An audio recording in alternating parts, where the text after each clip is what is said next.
There is a real power to being present. Let's dig into that today at Live on Purpose TV.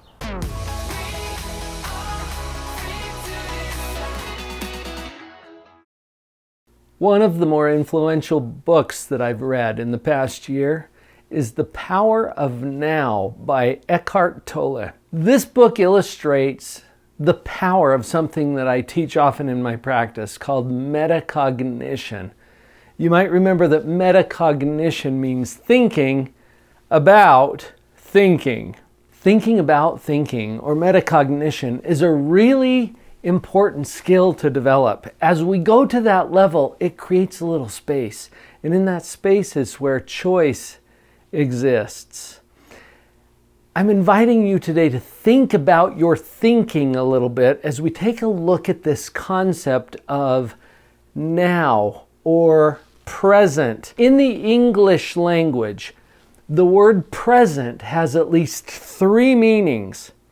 It means here, in this place. It means now, in this time.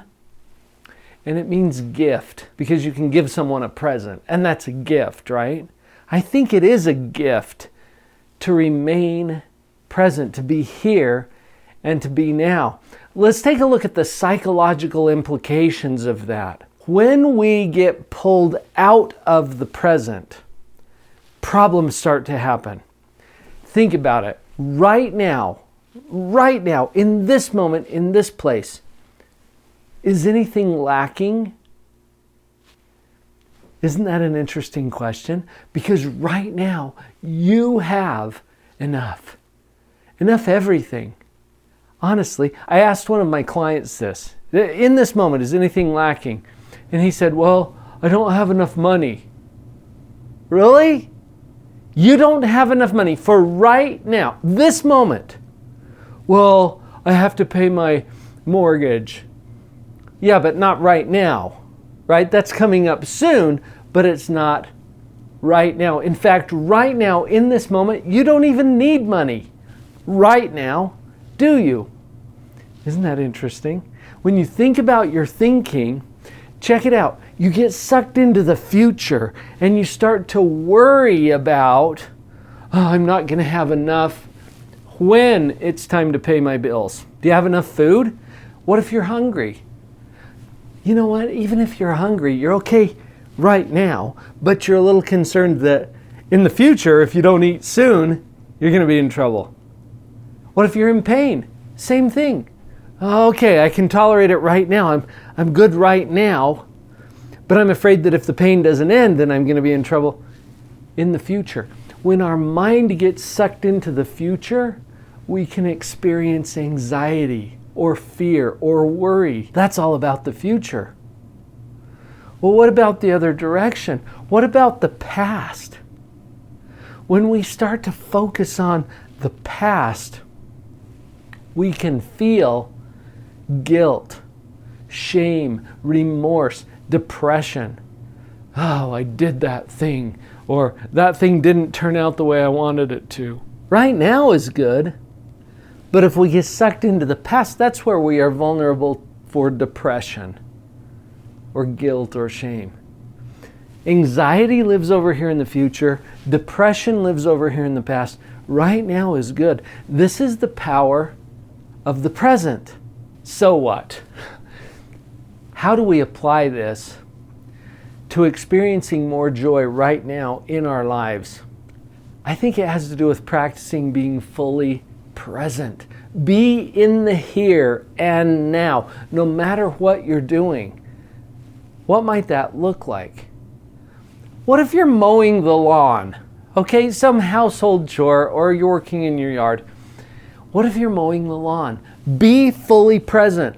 You know what? There's some research that shows that when people get sucked into emotional turmoil, whether that's anxiety or that's depression, it's because they're not here and now. Their mind has gone somewhere else in the past or in the future.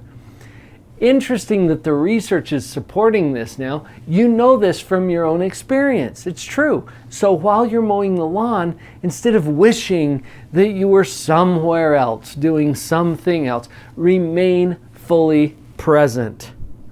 Smell the smells that are there. Feel the feelings that are associated with it. Hear the sounds that are here and now. Be fully present. What if you're washing the dishes? Be present washing the dishes. Keep your mind here. Keep it now. Enjoy. I love that word because it includes the word joy inside of it. Enjoy the present, the here and the now, whatever it is that you're doing here and now. I tell you what, if you practice this while you're mowing the lawn, while you're doing the dishes, while you're vacuuming the floor, whatever mundane thing that you're doing, you be fully present. Why? Because you're going to enjoy your life more. But here's an even more important thing. It changes your relationships. As you practice being fully present, now let's apply that to being fully present with your spouse. Being here, being now in that key relationship that you have. What a gift! Vicki and I were out at a restaurant recently, and it was so fascinating to us as we were having a conversation and connecting with each other. And we got onto this topic as we're talking about being present, and we started to look around us at the other people in the restaurant. And I can't even tell you how many people were on their device, on their cell phone or their mobile device, texting or scrolling or looking something up. They're not here, they're here. And the person that they're with is maybe on their device too, and neither one is fully present.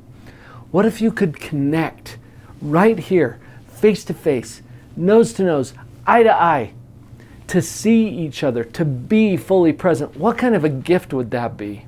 What if you could be fully present with your children? Wow. Having the experience that I do in child psychology, I can think of few things that would be a greater gift to a child than a parent who is fully present with them. Here, now, connected in the way that we've been talking about. Be fully present. This will power up all of your relationships. It will increase your joy. Your productivity will increase. You're far less vulnerable for things like anxiety and depression because you're here and now. And right now, in the present, things are good. With all of the practical advice on this channel, it's fun to get philosophical once in a while. I'm glad that you joined me here today. I hope you found that to be helpful. If you did, would you please make sure that you have subscribed to this channel? Click the button right now, subscribe, and share with someone else that you think would be interested in the positive psychology that we talk about here at Live on Purpose TV. Her head was down, face locked onto the phone.